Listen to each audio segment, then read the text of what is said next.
Penyembelihan hewan kurban di Kota Lubuk Linggau pada Idul Adha 1441 Hijriah termasuk tinggi.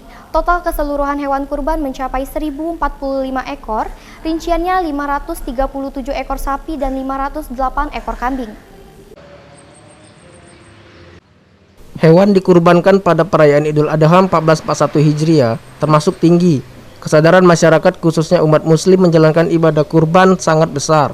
Berdasarkan data dilansir Kemenak Kota Lubuk Linggau, terungkap data jumlah kurban.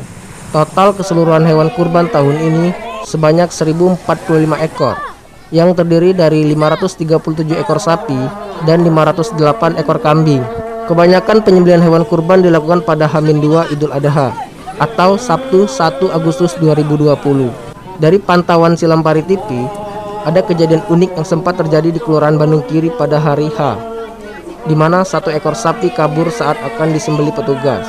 Kejadian ini membuat warga sempat panik, takut diseruduk sapi tadi.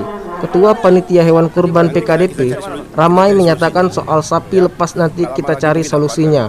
Kronologisnya kabur saat akan disembelih oleh petugas. Kita cari solusinya nih, ya. Nggak lama lagi mungkin dapat kali. Ya, anak-anak itu udah. Sekitar jam berapa itu Pak lari itu? Baru sebentar inilah mau dipotong, kabur gitu aja.